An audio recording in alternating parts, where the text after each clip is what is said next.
In this video, we will show you how to replace the camera.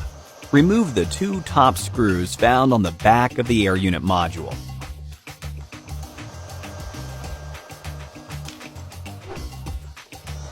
Gently lift the cables.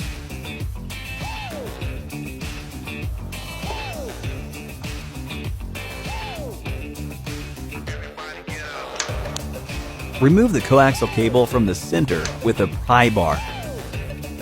Then mount your new camera.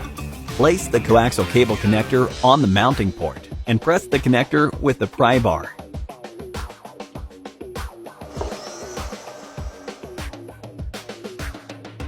After straightening and arranging the cables, close the protective cover and fasten the screws to finish replacement. Thanks for watching.